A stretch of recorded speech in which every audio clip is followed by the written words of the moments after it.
Before we start today's episode, I want to talk about today's sponsor, as always, Guerrilla Graphics Design Agency. Our video that we just put out, the Tinder Gang, besides being nominated for student film, it's killing it on Facebook and YouTube. It has hundreds of views coming in. This is the best one of the best companies that you can hit up in the state, period.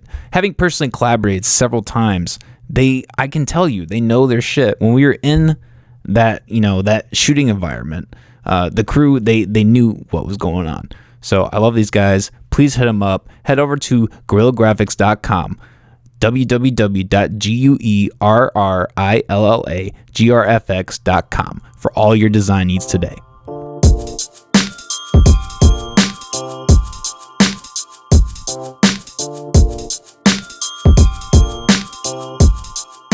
All right, ladies and gentlemen, welcome to the McAllister's Hour Show. Episode. I am your host, Coleman. I love it. Let's keep it. Let's just jump right in. You sound really good. Do you like going by Cole or Coleman? I go by Coleman. Thank you for asking. Yeah. Coleman. I just filmed an episode with I love him, but fuck him. Historically not really. Historically inaccurate podcast. The whole episode they called me Cole, and it was such like a weird. Because I was in Cedar Rapids, right. Completely different city and a completely different studio, and it was like their home turf basically, and I was doing a podcast in their home turf, so I didn't have like the balls at the time to be like, you need to call me Coleman. So like, but I'm just listening back to stuff. I'm like, every time they call me Cole, I'm like, God fucking damn it. So thank you for asking. Yes. I know people call you Dean a lot, so I appreciate that we can have the transparency for you to be like, yo, I'm Dion, bitch. Dion and this motherfucker. But actually, it's DK. That's right. DK. So you don't even confuse it. You see D and you see K, you can only say it one way. DK. Unless you have some. Fuck yeah. And we were also joined today by his brother, D-Day 19, is that correct? Or not D-Day, Day 19, correct? Day, yep. How you doing, man? I'm doing pretty good. Good. This is your first podcast, you were saying. Yeah. Starting out strong. Great. Good job. I just want to say, it sounds like you were saying his name is Day 19, like 19's part of his name, but you're saying... Oh, yeah. Did you think that? Oh, I thought, okay, so it's just Day. Yeah, that's my age. 19. Okay. Yeah. I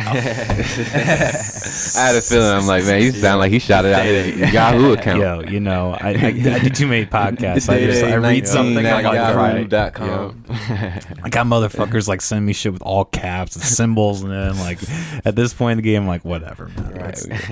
We're going to adjust as we go. What went into your name? Why'd you settle on that? That was actually my mom. She got it from Friday. So when I was born, from the movie Friday, when I was born, she just always called me that. And from Beetlejuice, she should wake me up with the song Day-O, me say Day-O. So I just always stuck with Day-Day ever since. It's been a thing I've always went by.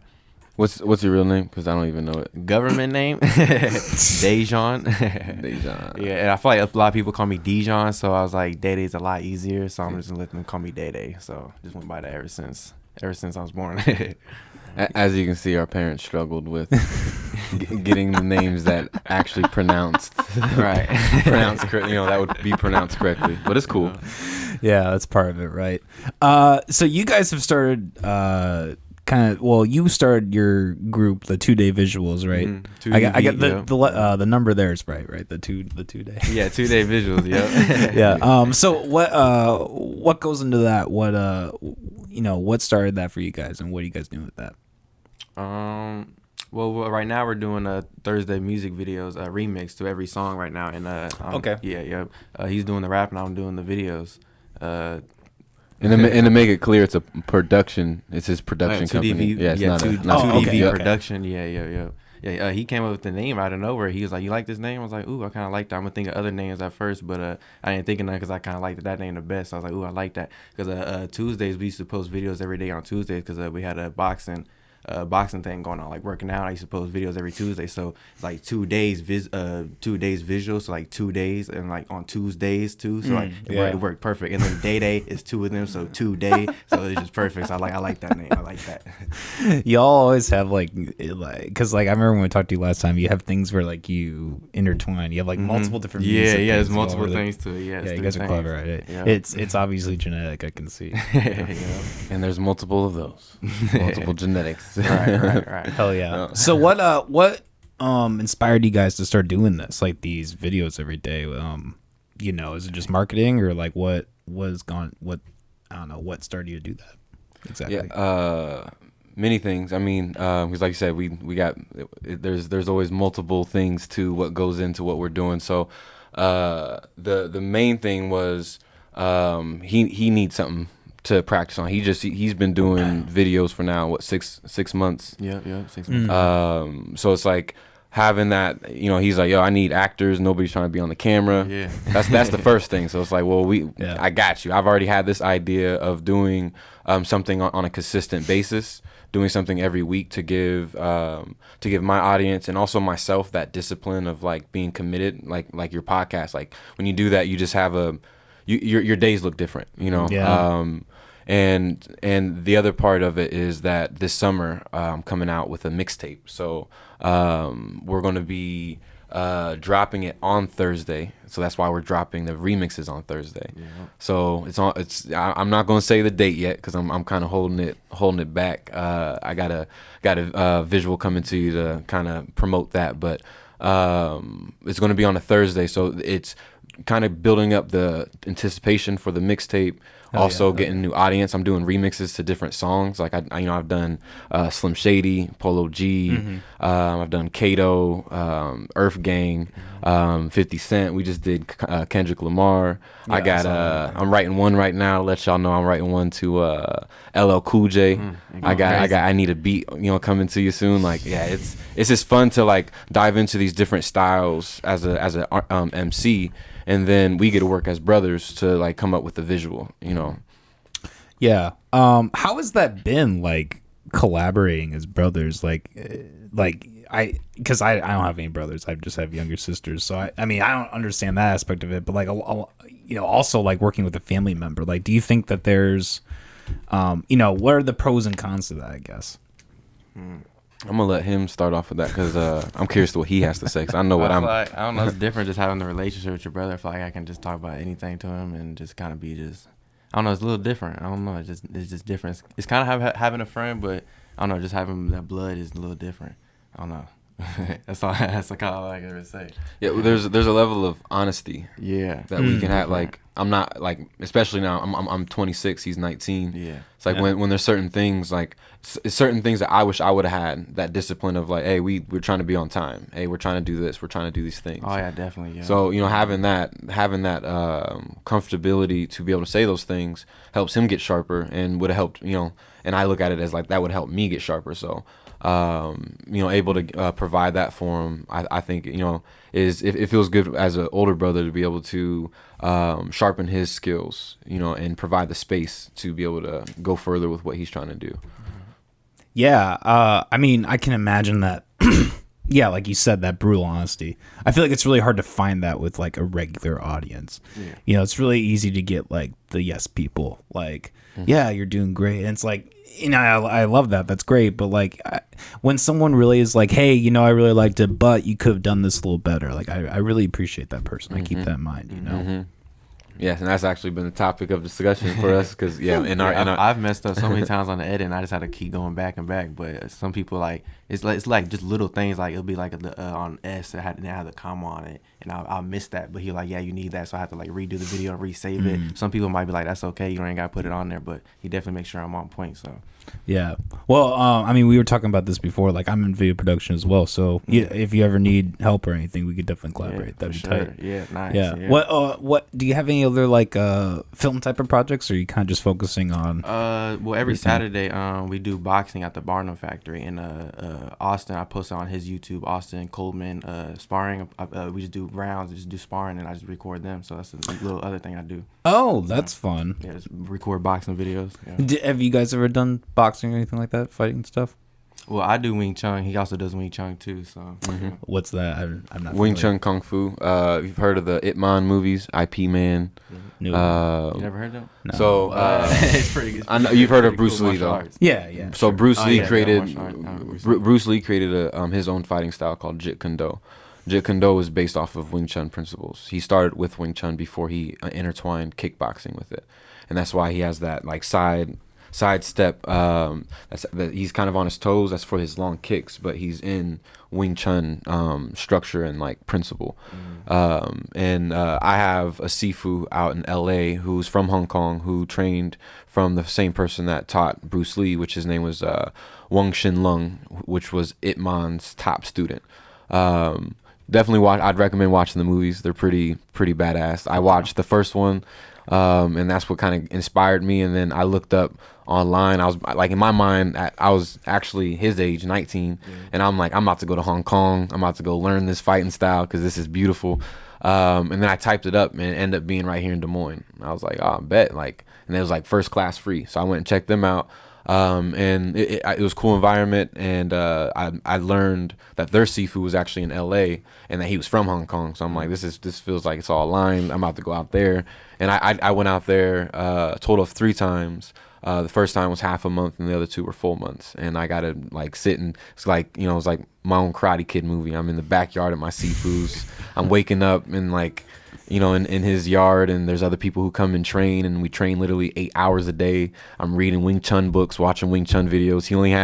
He has all his DVDs in his little bunkhouse. He rents out his little bunkhouse $20 a night, and he has all his DVDs, and then like 3 random movies. Like he had Billy Madison, he had the movie I think it was called Green Day. No, there was this one about like passports and stuff and like immigrants, and I don't know, it was a good movie. I actually really enjoyed it. And then there was another one, but anyways, so that's all I did for 30 days, and then I'd come back here, train it with the fellows who did it here. But I started training you. I mean, it was a while ago when I first started training you, but you like really got into it. Like I think, was it last year? Yeah. Mm-hmm. Damn. So how long have you been doing it then in total? So I started when I was 19. Oh wow, okay. But I wasn't as consistent with it because I trained that, and then I had to come here, raise money, go back there. But then I also started doing the survival training that I was into at the time. So I ended up going to New Jersey on the opposite side of the country of LA. So I was I wasn't as committed to the Wing Chun, but recently I would say it was like the last 2-3 years of my life I've been the most committed to it. And it's fun. You know, we've been sparring now. He finally got into the spar session just a little bit, 2 times. But Wing Chun is a very different art to apply. It's not like boxing is a lot more high intensity. Wing Chun is about kind of allowing your opponent to throw their force at you, and you manipulating that power and that force against them. So it's a lot of patience, and it can be hard to like sit and look at somebody and like, you know, like they're throwing punches at you, and like the fear of getting hit can get in the way of the ability of Wing Chun to like be effective.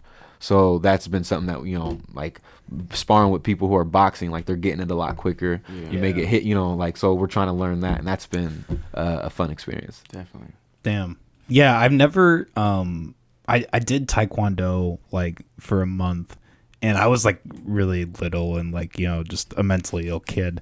So like I was just like let loose. They basically they were like, he can't come anymore because I was getting too like into like the fighting and shit.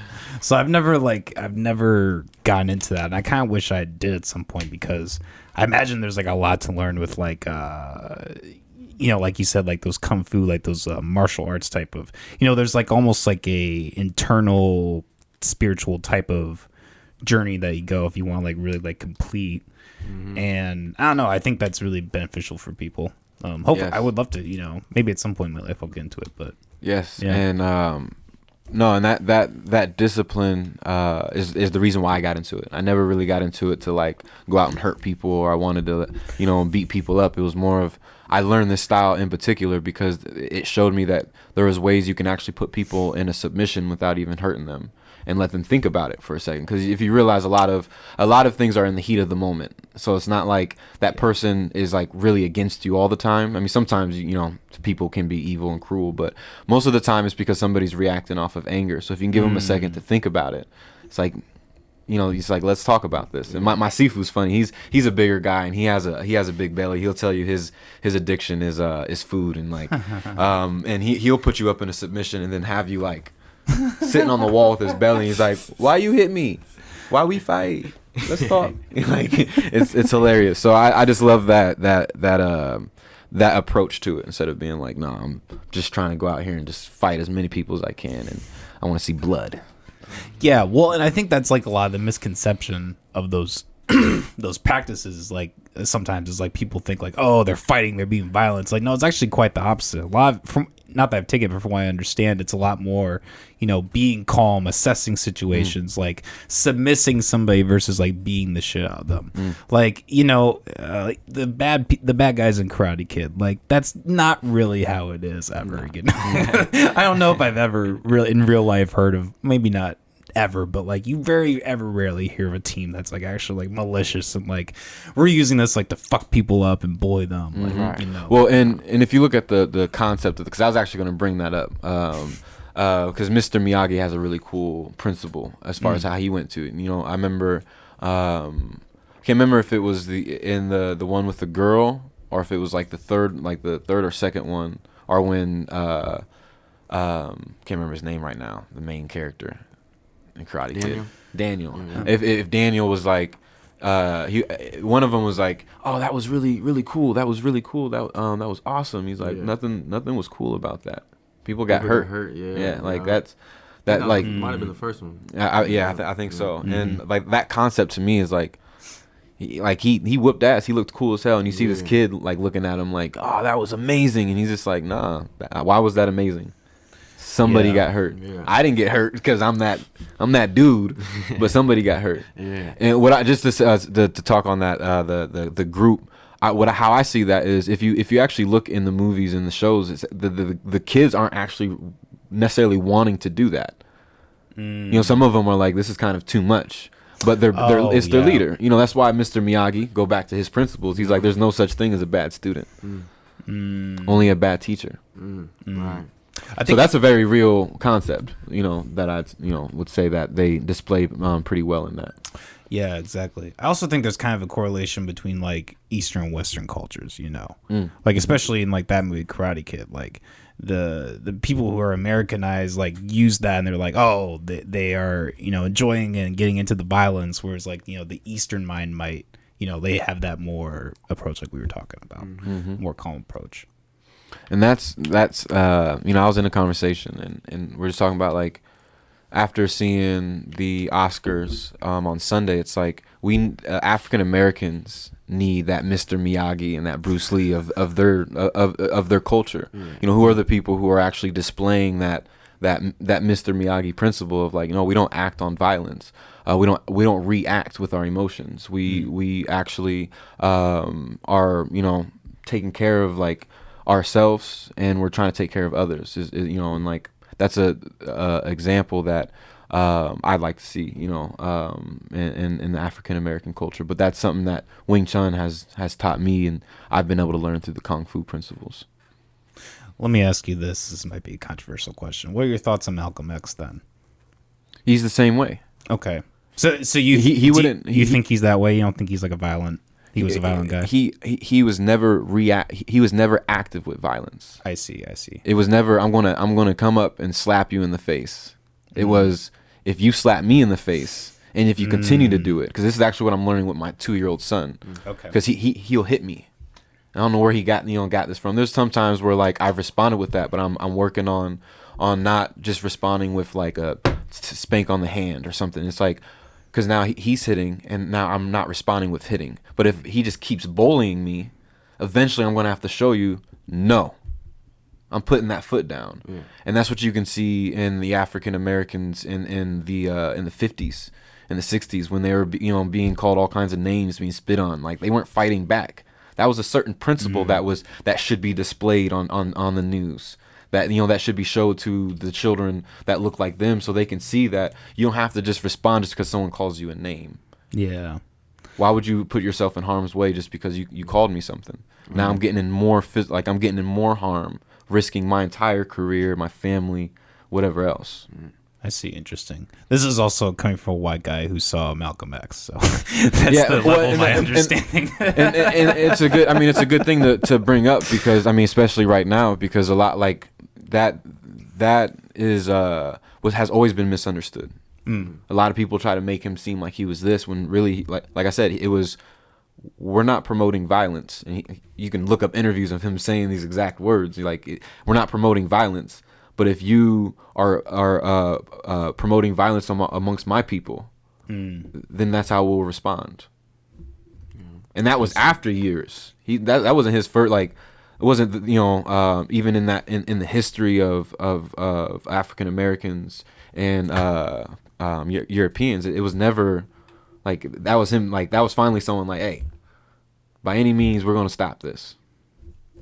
Yeah, I think it does come to that point where, cause I've had to slap brothers up a couple times. It's like, hey, you gotta put, especially males, you gotta put them in check sometimes. Mm-hmm. Yeah. Let me ask you both. What annoys you the most about the other brother? Go for it. Later. Sometimes always put me in check. Sometimes I think I'm doing already good, and then he'd be like, yeah, that wasn't really good. I'm like, he just I feel like he's coming at me, but he's putting me on. But sometimes that gets to me. Put me in check. I can see that. Let's see. Maybe the fact that like today we had a podcast at 12 and I didn't hear from him until like 11:06. I'm like, yo, like I don't know if you see the importance of like the opportunity for you. See, but like, so that's not a chill host, motherfucker. That's I appreciate it, and you should appreciate it because I was on time. You know what I mean? I was about to bring my baby and just myself. My 2-year-old was gonna take Day-Day's position, and he doesn't have much to say, but he's good to look at. No, you're fine, man. I'm just giving you shit. No, honestly, I was saying before, I've been so fucking busy this week that it wasn't like a bad thing for us to be later. I was fucking I work late. Yeah, and the more busy I am, the more tired, because I clean offices. Mm-hmm. So the more tired I am, the longer my shift takes. Right. So I find myself not getting home till like midnight, and I have to wake up at fucking 8-9 in the morning. It's rough, man. Yeah. Anyways, enough about me. That's not that's not the point of the podcast. Let me ask you guys this: some current events. What are you guys' thoughts on the recent Will Smith, Chris Rock scuffle? If you care to share any thoughts, don't have to. I mean, I definitely don't think it should have went down like that. That was definitely crazy. Yeah, I mean that's why I spoke on just speaking about Wing Chun, seeing how all this stuff like mixes in. It's that first of all, I mean I'm human, so like anything that happens in the present, like unfortunately it's on, like some people get caught on camera, right? Unfortunately, yeah. But no matter what people, how they look at like it in like a conspiracy way or whatever, it's like like no matter what how people view it, it's Chris Rock was in the wrong or Will was in the wrong. They're both like at the end of the day, those two role models. And really Will bringing it into that kind of level of like making the responding to his emotions. That's not a good characteristic to show to all of the people who look up to you. Yeah. Because you got people who are young and older who may see that as like there's people supporting that. They made a song about it, about getting smacking you up like Will, but like that if that's the case, like if you have young men coming out here trying to like protect their women, like that may put them in more harms. They're not going to have the same leverage as Will. First of all, you're going to get escorted out, beat up, shot, charged a big fine, something. You're going to have some whiplash that Will didn't have to worry about. But a kid on the street doesn't have that same kind of leverage and that same kind of reality. So that'd be my biggest thing, is like it's unfortunate that it's caught on live television, because I mean he's a human, so I'm not like coming at Will, because I rock with Chris. Right. and I got the Will for Smith, you know what I'm saying? But but really I look at both of them as human beings. So his joke, could he have been sensitive? I mean, I don't think he had to be. The only downfall I saw was that Will responded with his emotions, and then millions of people get to see that. Now they're giving him more whiplash. Now he's got all this other reality that he has to deal with, and if he's already emotional, that could put you on more of a brick, and that's unfortunate. Yeah, I think it really just shows like how much, like you kind of alluded to, like how much power a person has, like to be able to just like go on live TV, do that, At and, the Oscars. like walk at the Oscars, walk away with the best actor, and like you know they were kind of like, yeah, we're gonna maybe do something about it. It's like, yeah, right, you motherfuckers aren't gonna do anything. He's gonna still have Dave that. Chappelle, I feel like, puts it best. I didn't hear his take. When it was Oh, even just in before, general. like when on his level of power. Oh, I see. When he I was on see. his stand up and he lit up a cigarette. Yeah. He was like, watch. He's like, they're not gonna kick me out. He's Yeah. like, you don't got this kind of power, motherfucker. He's like, lights up a cigarette and just starts smoking. He was like, they can't kick me out. Like, Right. but that so there is a point of like, you do gotta respect other people's like the work that they've put in to get to where they've gotten to. Exactly. Because I'm not going to come in here like you're able to do things in your house that I'm not able to do. Right. Yeah. Right now, you're showing me what like how far I can go if I can keep my shoes on or not. You know, like all those kind of things. But other than that, like yeah, it's. Well, I'm glad you feel. I'm waiting for the Will Smith moment to happen here on the podcast. So, Crazy. but you can also look at that moment being something that really just grabs people's attention. Oh, So like you know what I'm saying, like what's that slap that just like that's gonna be the biggest TikTok clip of my life. Like, yeah. Oh, for sure, man. Yeah, and you know, the conspiracy theories I think was hilarious. They had the 8K footage where Chris Rock in just one shot had like a pad. I didn't even see that. Some of the fucking memes that come with this, it's like it's really like broken internet history in a way, you know. It really is like the thing. I started to realize that some people just do things that have both sides saying, what the hell is he doing? And I really rock with what he's doing. They wear something, they do something to their hair. Someone's like, yo, I don't rock with Coleman's hair, yo. Then like someone else is like, I rock with it. But you're taking that risk and you're getting both what do you call it? Everybody's talking about you. Yeah. You know, so like more people might buy Will's book. More definitely. You know, more people, like, you know, when Kanye dropped his documentary, more people listened to his albums. I know I did, because I didn't really know much about Kanye, to be honest. Really? And I actually really respect his grind in the beginning, because I'm trying to learn how to grind as an artist and how to mold myself. So I've been watching everybody's come up. Like, how did a come up? Speaking of come up, J. Cole, he had it. You know, that was one of his albums. You know, but like that idea, you know, of having everybody talking about you is you know, I think it's valuable for in those positions. It's like, hey, bet I'm about to wear this flashy ass shirt. Some of y'all gonna like it, some of y'all not. Yeah. You almost wonder if that was like 95% of it for why Will did that, you know? Because he could have done that in private. Right. He could have seen him That's out what I was back thinking. and then smacked him upside the head. Yeah. And then he would have been like he would not have been the same coverage as the fucking Oscars with 60 cameras on this motherfucker. You know what I mean? That's why a lot of people, I think, thought it was fake. Because it's like, it's on live television. It's such a ridiculous thing. Yeah, the way the smack sound, I thought it was fake just because it sounded like a punch.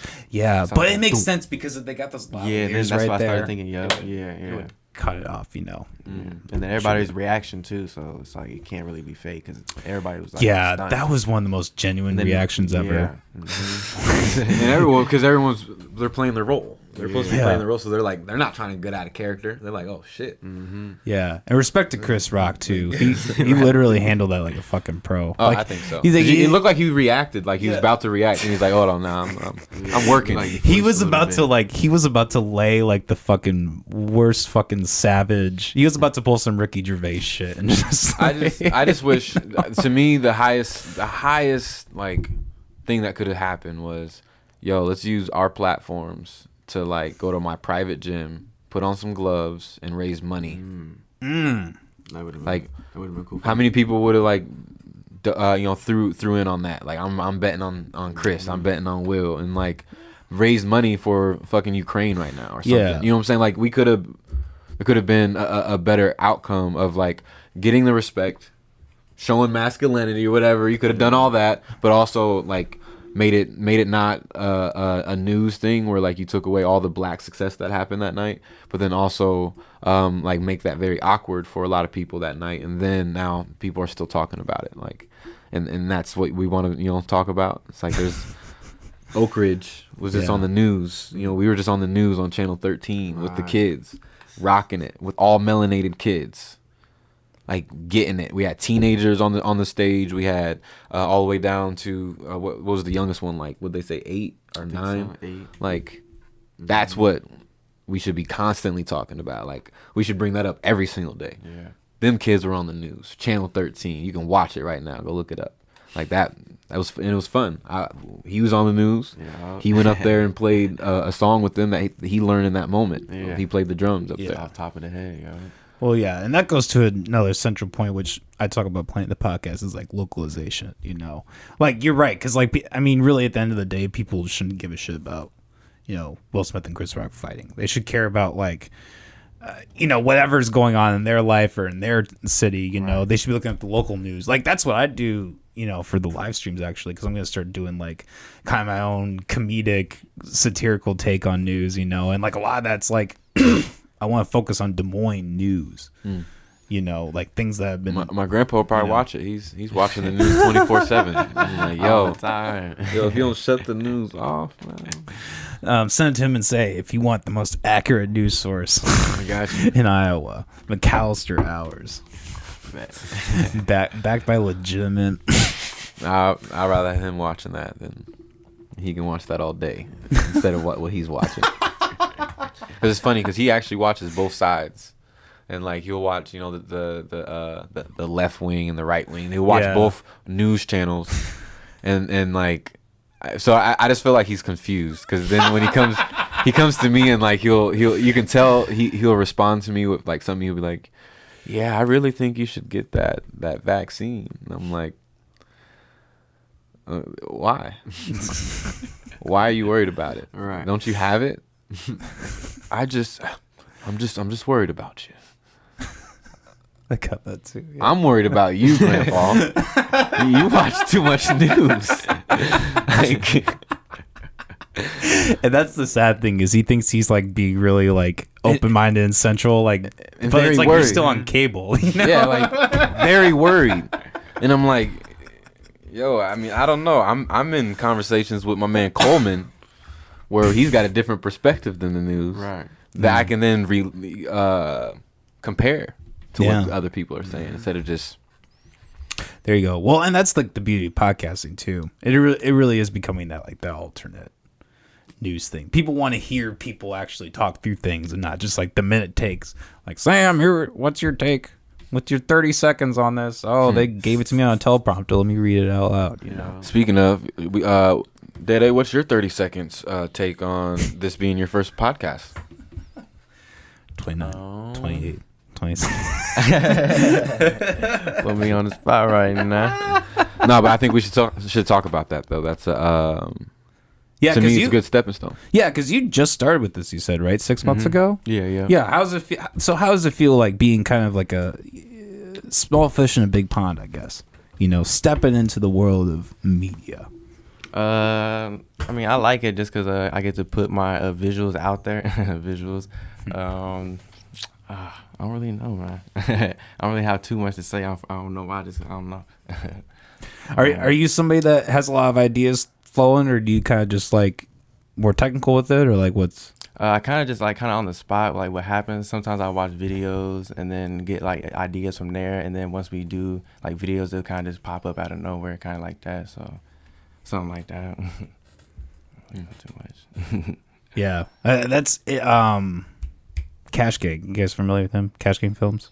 No, never. Yeah, because they make the S with the cash sign, don't they? Yep. That's kind of his approach too. Is they kind of they all show up with their their blunts and they're just like, all right, what are we gonna do here? And they're just they pick a location, they kind of work with it, and they kind of do it on the fly. Yeah. That's kind of the beautiful thing about the internet too. Is like, it's kind of it's kind of a mixed bag in a way. But the good side of it is like that almost anyone these days can like like the iPhone I have there, it's a fucking 4K, like 120 frames per second iPhone. Yeah, our first music video was shot on my iPhone. Damn, man. Yeah, it looks pretty good. So It like I think in the next 10 years it's gonna get to the point where that's gonna be just as good as a DSLR. Like, oh yeah, definitely. There's a Sony camera that has like lens inside of it. Like you can like change the aperture and everything. I'm pretty sure it's a new Sony camera. So they're already on it. So fuck yeah. Yeah, it's gonna be interesting to where that market goes. Like, but you're always gonna have like the film buffs who like are gonna prefer the DSLR, because I'm sure there's in some sense there's probably some level of like manual control that I think is kind of comforting. Like when you're kind of working with a digital interface, it could all in theory could crash. Yeah. You know what I mean? Like you could be on an iPad, but like I could be in the middle of a podcast and this whole phone just shuts off down. And I lost the angle and I'm fucked. But if I had a DSLR, it's cutting up in part. I guess I could do it on the phone too. But like it's like cutting up in parts, and it's a little easier to like kind of get it off a card. Yeah, it's a lot better. Yeah. So we'll see. That's technical talk, but guys, if you want to know the ins and outs of the film industry, watch the Cal Stars podcast. News, film, music. We're like the fucking CNN of Iowa podcast, man. We're 100% legitimate. Right here in your backyard. I'm curious about your take on this. You mentioned that you're really into Kanye, you like Kanye, and I love his music too. What do you think about the recent controversy with I'm all about controversy today, sorry. Him and Kim and Pete, and do you have any thoughts on that? Man, I'm just working on getting my emotions in check at 26. If I can, because we're creatives, and that's the biggest thing, is that I feel like a lot of people hold things against creative people. They don't, because a lot of people don't relate to the depths that creative people think and feel. Like the reason why Kanye makes good music is because he thinks way deeper than the people who actually listen to it. So it's like they're disconnected, and that disconnection creates all the extra drama and the extra like backlash that really, and then he has to deal with that and deal with his own personal life.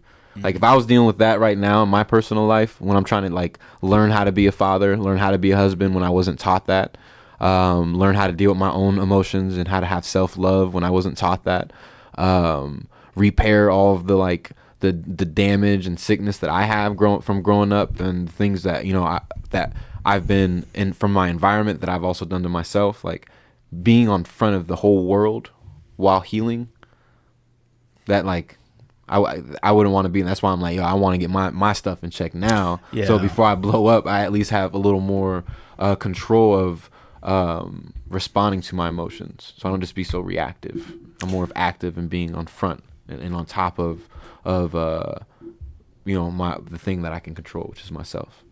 Yeah. Do you think there's anything to that though, like his like level narcissism? Like maybe he wants that in a sense, because he likes the attention. Because there's something. I think nowadays he's more kind of the traditional, like, when it comes to God, he's pretty traditional in terms of like his beliefs. But there was a point where like he would literally say he was God, and he he was like so narcissistic to the point that he like believed that. I don't know. Do you have any thoughts on that? Yeah, man, because I think there's that he definitely needs more. Like you have to be balanced with like your understanding of being a part of God, being a part of this universe, being a part of the ever-flowing creation and love, and then also like being separate from that too, and not identifying wholly with it.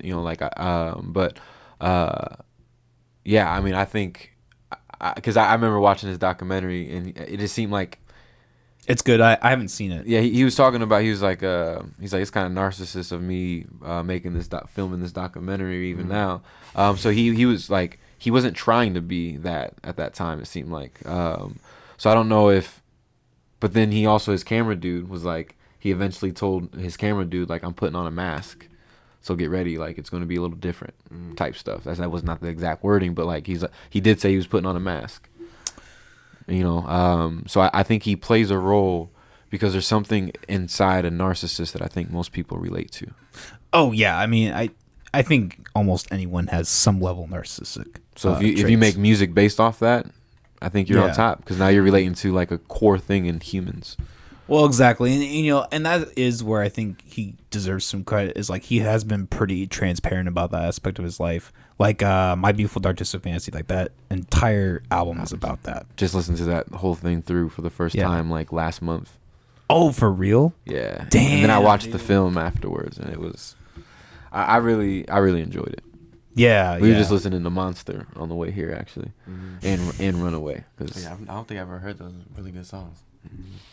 Yeah. I mean, I don't know what your guys' take on this, but I think it's really sad when people like can't separate the art from the artist. Mm-hmm. You know what I mean? Like a lot of people are like taking all this Kanye stuff and they're like, oh, I cannot listen to his music anymore.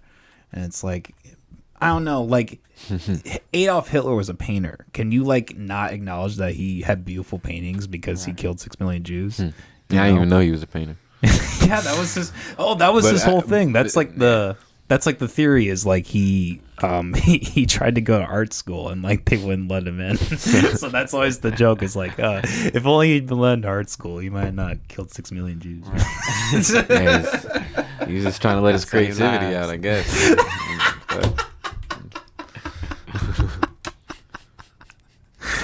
Oh gosh, good old Hitler, everybody. As in good and old. Good old. Good, yeah, that's good. Good he's dead. Yeah. Good. Yeah. Something like that. Yeah.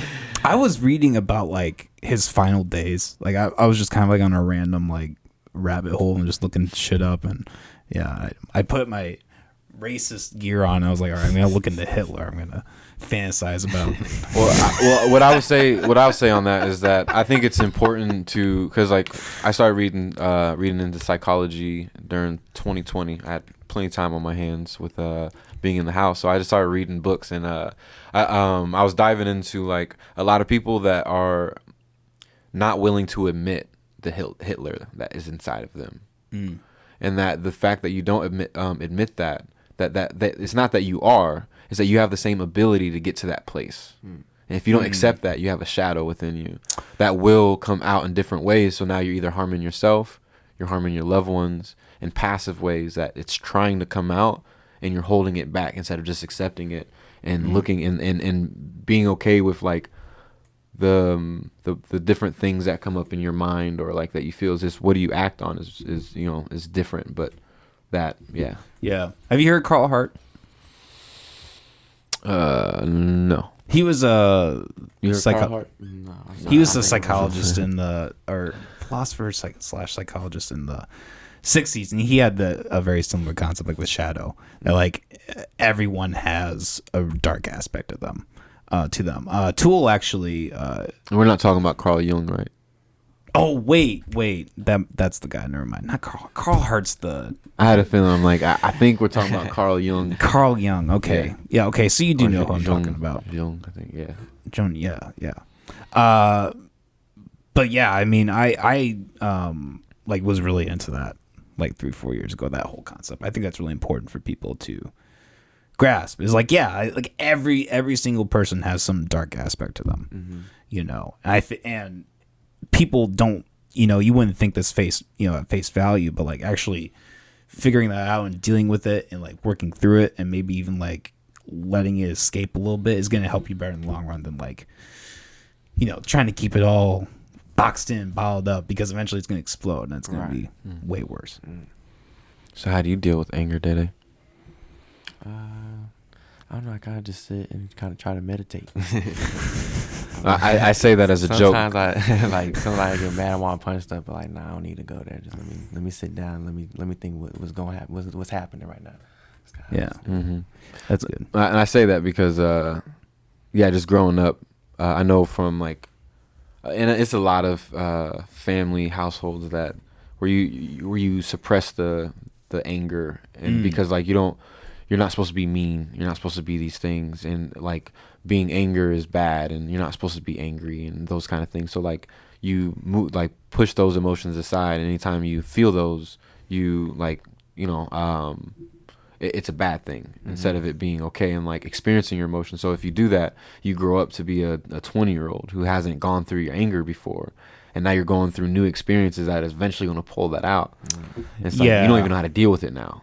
Yeah. Well, that's kind of like an epidemic of like, I think our generation is like, there's a whole generation of helicopter parenting that like has like you said, like prevented kids from having these emotions. So they're having them when they're like people are having like these mental breakdowns and they're like in their 20s because they, they've been in this like cradled soft environment and they've never, like, I feel like I kind of went through that personally. Like I'm at the point now at, your age, like 26, where I'm like just getting over that. Like I had my own period probably from like, 19 to 22, 23, where like I felt like I was going through that too. So yeah, man, it's a real thing. And kind of speaking to what kind of you were saying, like I think there needs to be more education and emphasis on like trying to, things don't need to be padded.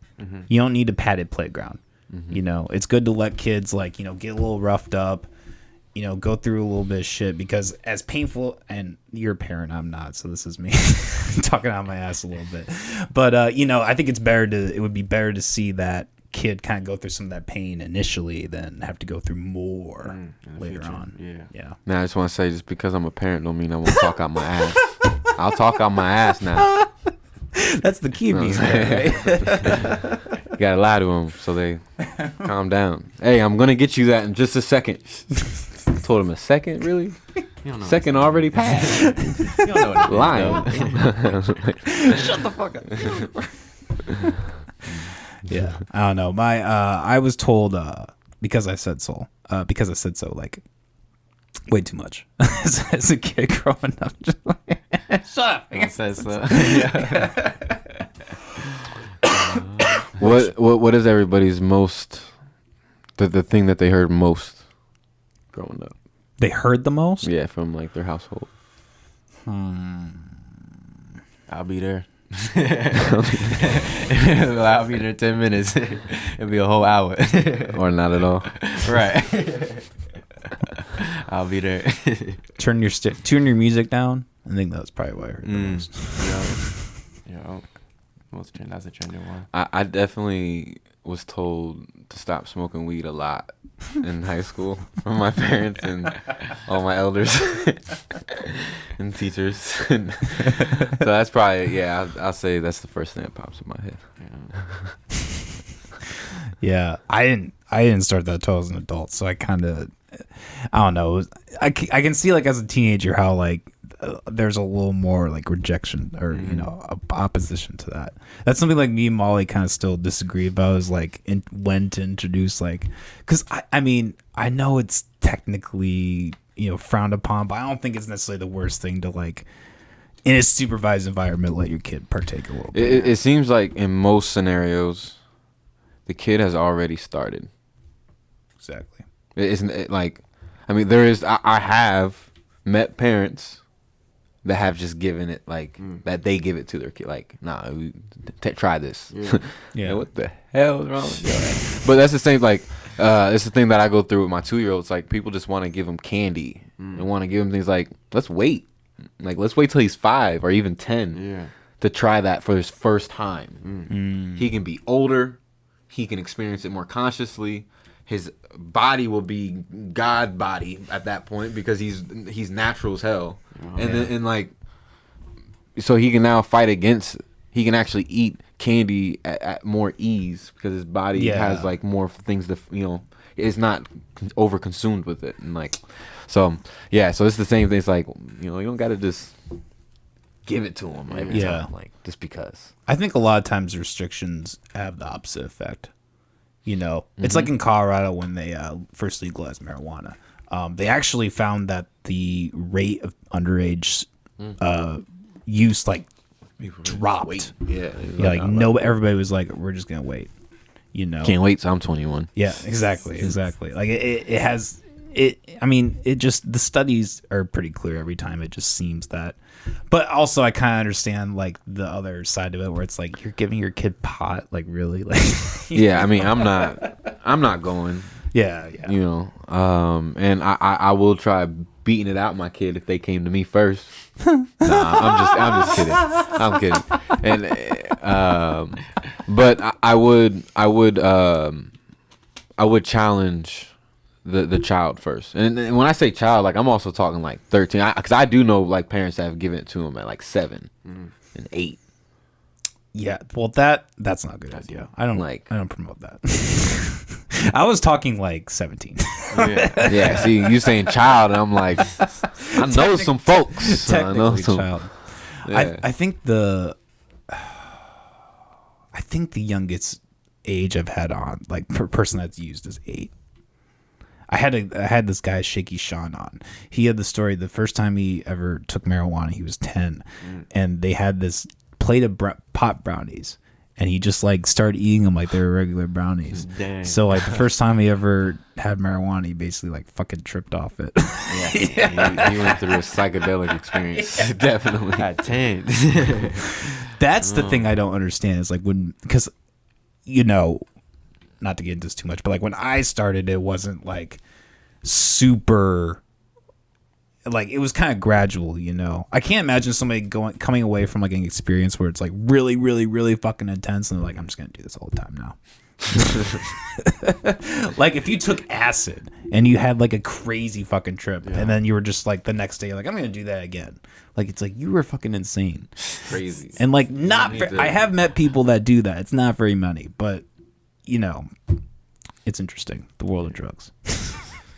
Carl Hart, by the way, the person I mistaken, he's interesting. He has a book called Drug Use for Adults, and he's actually a regular heroin and meth addict, or not addict, maybe an addict, a user. He's a regular user, but he's like a professor.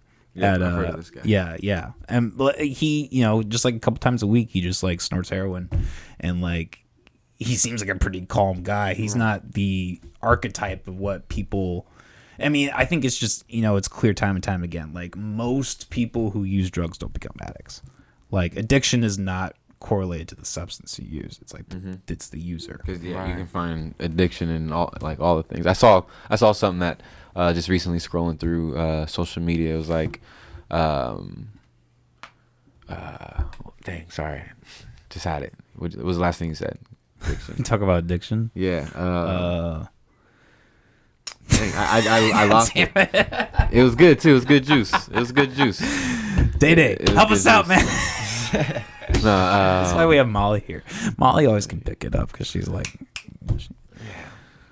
I can't remember. We're talking about addiction, heroin. Oh, Carl Hart. No, I got it. It was Okay. were saying that if before you point fingers at an addict, try setting your phone down for 24 hours and see how many times you want to pick it up. Yeah. That's the feeling that an addict goes through. Yeah. Dang, that was a good way to put it, because most people can relate to that feeling of putting your phone down and like, oh, where's my phone? Yeah. Check. Which I do need to check the time, so I got a little kid to pick up. What time do you gotta go? He's right up the street, so I can leave here at 2:30. Okay. So we got a little bit of time here. Yeah, I was just Obs, our mutual friend. I've always loved his track.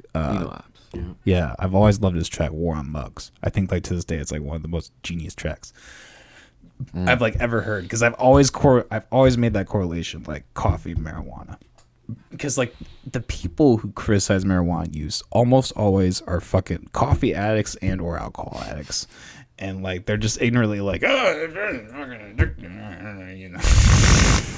Doesn't make sense. Yeah, I love how he's like, imagine if Reagan was like on a corner like feeding for coffee beans in a Ziploc baggie. It's like, god damn, I love it. If it was harder to get, if it wasn't as accessible, it would be down to that. Like, when people didn't have alcohol at stores, they made it. Right. They made it happen. So it's not like that. Yeah.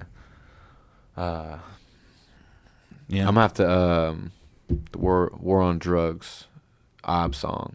It's called War on Mugs. On Mugs. Yeah, that's the clever. Yeah. Okay. I'm gonna have to check that out. I don't think I've heard that. Yeah, it's tight. It was funny. He was talking about it on a on podcast. He like got all this money for that project, the Obisms too, from like some institution, and I don't know if he kept the money or not, but like they specifically were like, we don't like that song. Like they hated the War on Mugs song because they didn't, it was like this institution. They didn't want to promote like a song talking about drug use, and like he fucking like he kept it in anyways. He was like, this is I'm so glad he did. It's a great track, arguably the best on the album, in my opinion. Like it's definitely gotta listen to it. Fuck yeah. Well, we got one more thing before we wrap up. But do you guys have anything else you wanted to, any topics you want to discuss or anything you want to mention? What's something they should watch, man? They got anything we can just drop? Should they come to the Barnum? What do you want to tell them, man? I mean, check out every Thursday, on DK Mamu Kashi's YouTube channel. We dropped the remix. We just dropped Swimming Pools Thursday, where we're promoting drinking lemon water and tea. And then last week we were in Walnut Creek campus in the library. Yeah, that was nice. Yeah, we were doing the song "Go Off." Yeah. You performed in the library? Yeah. Yeah. Wow, at a that's school. tight. We had dancers and like everything. It was one of the teachers got in it. Like, yeah, that's fun, man. Like, so every Thursday we've been doing that, and the idea is just to bring a positive influence with the song, like the popular songs that are already out there. Instead of alcohol and swimming pools, can we show water? Because it's not that like I'm against alcohol or that I don't drink. It's just that I would rather like there's enough content out there about alcohol. Yeah. What about lemon water, like tea and all that? Water, drink. That's a catchy song, though. Drink. It's but other than that, I mean, that's our big thing we got going on. We got all kinds of performances coming up. My brother normally performs with me on the drums, and if he's not drumming, he's got the camera. So, fuck yeah. Shit, I got one more thing to ask you. I just thought of this. You recently performed in front of Earthgang, right? We both did. You not both in did? front of them, but it was definitely on the same show. stage. Yeah. Oh. They could have been in the back. I definitely met. I shook up with Olu. I got to shake up with Duckworth. I sat in the backstage when they performed, which is pretty dope. What was her name? Sudan Archives. She really rocked with me and Duckworth. They really rocked with us. Me and Andre Davis. When they saw us, Sudan said we had old nigga energy. So me and Andre were playing about calling one of our mixtapes One. Old nigga energy. That's good. But yeah, so I mean, it was great. That was actually a pivotal moment for me as an artist because that was my highest paying gig. I was on the main stage, and it brought me a lot of attention. It gave me. It also helped me get like really professional. They asked me for a stage plot. I'm like, I don't even know what a stage plot is. Like I had to like figure out like I had to go about this show a lot differently, a lot more professional. And then that's when I started looking up other artists. I'm like, why are they getting paid so much? Why does Earthgang get paid more than me when they come on the same stage? Okay, bet. Let me start applying some of these things. That's fucking awesome, man. And that's what I love about you. Both of you is like you guys have a very like you have intuition. Like you talking about that. like you're not necessarily going about like a structured way. Like I feel like I've done the same, very similar thing with the podcast. It's like you're figuring out as you go, and that's the beautiful thing about media and art and music is like, like you learning that and like getting those, those spots like with Earthgang. Like no school can teach you that. That is purely like you figured out that, and like, I was a DNF student all the way up until the end of high school. No child left behind. Thank you. just being real. I started reading after high school. Like, shout out to that law, man, or that rule, or whatever you want to call it. Yeah, that was help me out. Was that Bush or Obama? I think it was Bush. It was definitely Okay. Bush. Yeah, because it started for me early. Because I'm glad it started for me early. I would have got held back second grade. I just didn't apply myself. And then when I graduated, I started reading and started like diving into different studies. And that's when I got my G stuff. That's when you see me now out here giving this knowledge to the kids. Fuck yeah. Well, this has been a fucking great episode, guys. pleasure to have you guys on. I feel bad because I know we like have scheduled this like a million fucking times, so I'm glad we could finally get you in. Hey, I'm glad to be here, chilling with you, and we actually made it happen. I'm also grateful you were patient with me as well because I had to reschedule on you. Oh, it's I had fine, a 10-hour wedding. I'm not even a photographer. Don't tell nobody, but I'm not necessarily a photographer. But I know how to. I know how to shoot. I'm actually really good at taking photos. I'm not gonna lie. But I had a 10-hour wedding last time we had something, and that was my first 10-hour wedding. And I was like, I asked to get an hour off. I'm like, hey, leave, but yeah, it wasn't. So I appreciate your fluxibility and having this, man, being consistent with it, and like still having this going, because that's what we need is consistency. Thank you, man. I appreciate it. You're all busy people, and it's great to have you guys here. Got one more thing before we wrap up. You guys might hate this. You might love it. Who knows? We have something called the Fucked Up Bucket here on the McAllister's podcast. What this is the newbie goes first. Yeah. I talk the most. So you don't have to do this, but if you don't do it, I'm just gonna read it. So you might as well do it.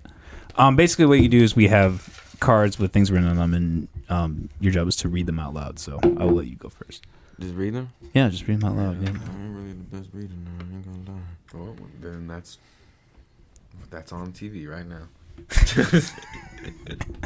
It's all good. DK figured it out. Most people aren't the best readers. Now that masks mandates. shit. What? I'll read it. I just wrote this. Yeah, go for it. Okay. Now that mask mandates have been dropped in most places, we can see who the true pussies are. Word up. We see you pussies out there. Oh, just do one. Just do one. Oh, okay. Yeah, I only have so many. I'm not that bright. Why are these ones pink, man? Are these the, like, if I open it, I win $10 or something? Put in my gas tank. Those are the special ones. I don't want a special one. I've been special my entire life. Special ed. The next great rap battle: Stephen Hawking versus Mark Zuckerberg on life support. That's what you had me say. I've read Stephen Hawking's book. I rock with. Wouldn't that be hilarious? They'd be both on computers. It'd be like a computer rap battle, Yes.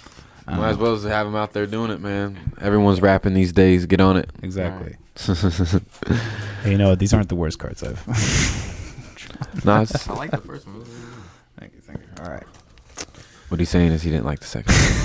It was better than it was better. This is an inside joke. You guys might not get this. The woman Lolo Savage sleeps with. I know Lolo Savage. He was the guy that threw the event, the hip hop showcase that we were at the private bar. We had LSF perform. You're on the drum. That's Lolo Savage. Yeah. Dirty whores. What did Kanye say? He said, "I can have a good girl, but still addicted to the hood rats." We just on the listened runaway. to it, Yeah. But Shout out to Kanye. hey, yay! He got a new song right now called "Yay Not Crazy." I haven't listened to it yet. He just dropped a song called "Yay Not Crazy." Oh, for real? Yeah. So he's letting the world know that he's not crazy. I don't believe that. I just always had the concept of everybody's fucking crazy. Right. The fact that you're just walking around and acting like everything's cool in life. Everything's normal. You crazy as hell. The fact I'm here interviewing people twice a week. Crazy. Just people come, yeah. Insanity, man. All right. Day, DK. It's been a fucking pleasure, man. Yes. I always like having brothers in the studio. I like that dynamic. That was fun. Yeah, it's always fun. So it was great to see my brother, and we'll definitely be talking about his experience in the car, see how he felt. We get the behind the scenes. Maybe y'all see it later. Maybe y'all won't. Right. better take notes, man. Oh yeah, for sure. No, we'd love to have you guys back when you can. I know we're all busy, but we'll figure something out here later in the year. Yes. All right. Peace, everybody. Cool. Have a good one.